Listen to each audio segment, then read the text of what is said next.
Okay, this odd little console we see right here is a Pacific Recorders board. They were made for broadcast in the 70s. They were built very well. This is like the Cadillac of broadcast consoles back in the day. If you had one of these, you were a serious radio station.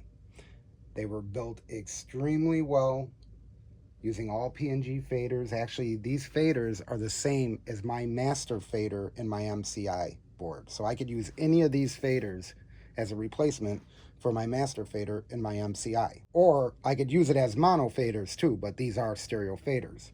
Because by design, this board, every channel that you see, there's 14 channels, they're all stereo channels.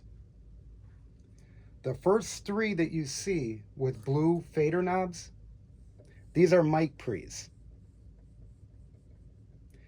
The other 11 are line inputs. So I have 22 line inputs for mixdown. This is a little footprint.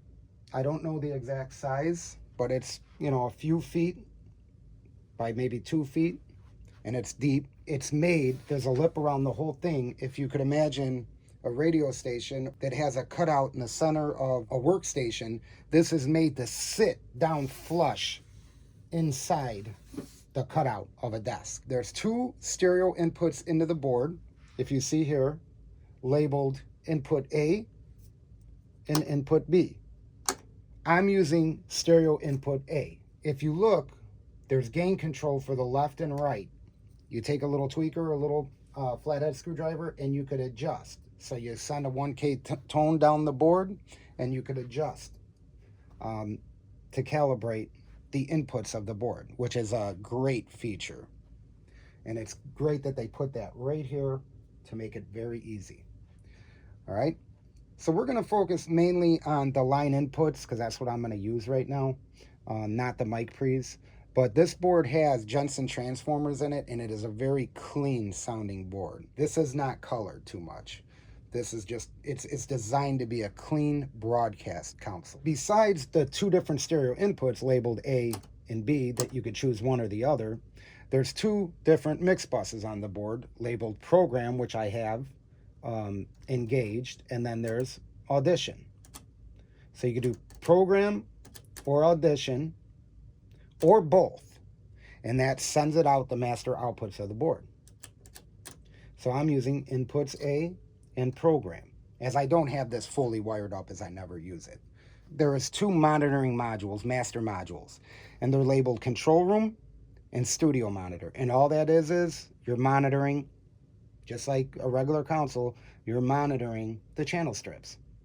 So you could monitor the program, the audition, monitor, and there is a bunch of different sends going out. These are the busing, basically taking whatever you have mixed on the board, and you can send it to 8 different things per channel. And then this auxiliary module has 16 additional inputs that dump into the mix bus right here. These yellow big, these are awesome, knobs are the off button.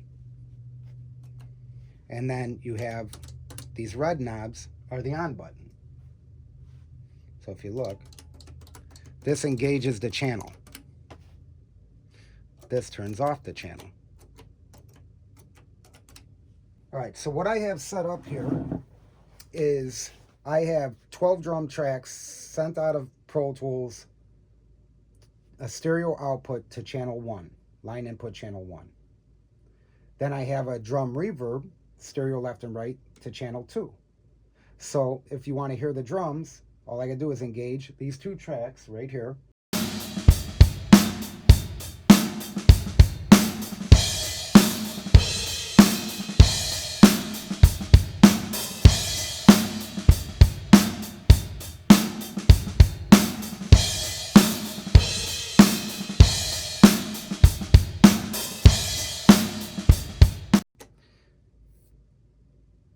And if you want to hear the drums and bass, I have the bass set to mono, straight up the center. So here's the drums and bass.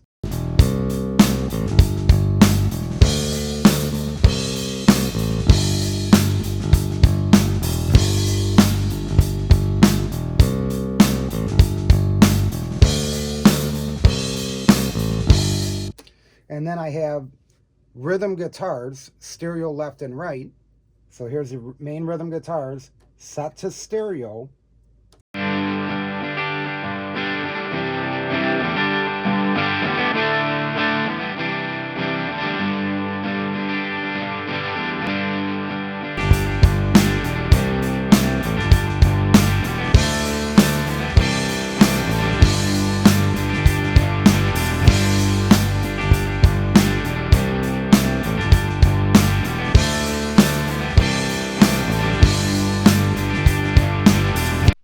There is also a Q, if I engage these, which sends that through a Q output on the board, which is all connections on the rear of the board.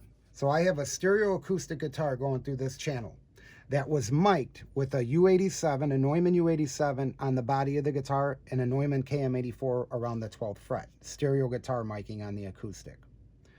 I have it set to stereo so they're blended between the left and the right. I could also set it to mono, which those two tracks would go center mono out of the console. Or I could set it to left, which will only have the U87 on it. And then when I set it to right, you'll hear that it gets brighter because it's the KM84 at the 12th fret. So let's hear that.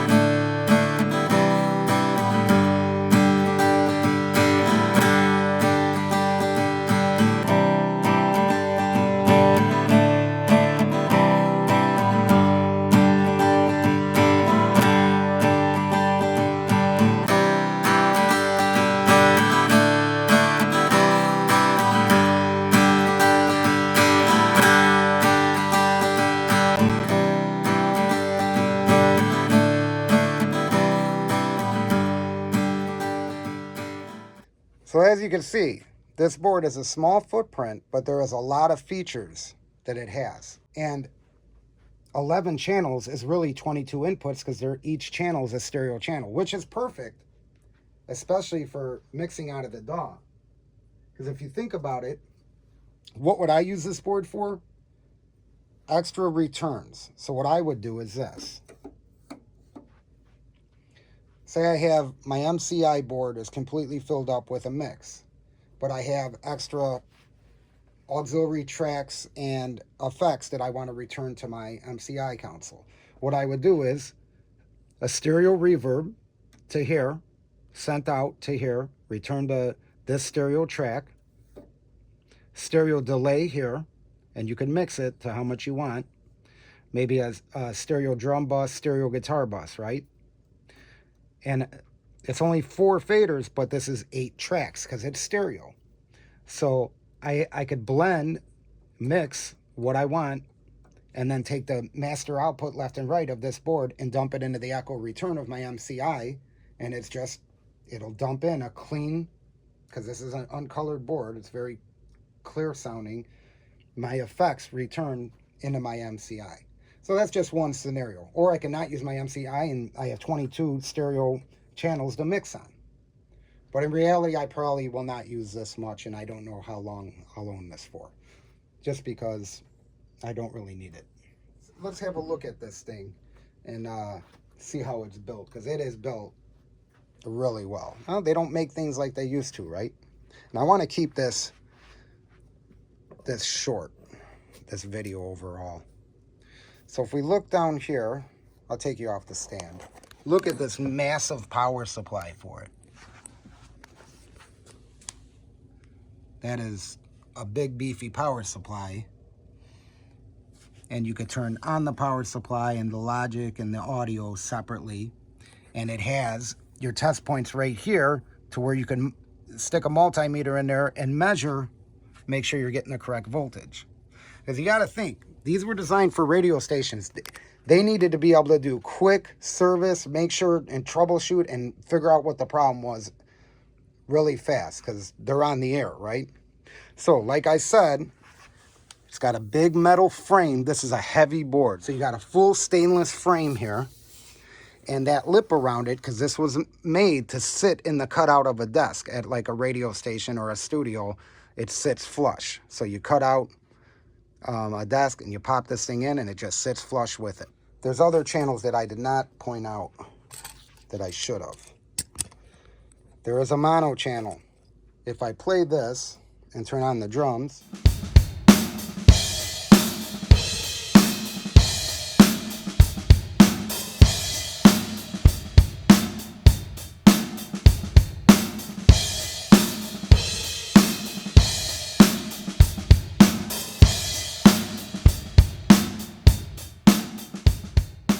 I couldn't help myself. I had to pull some channel strips out.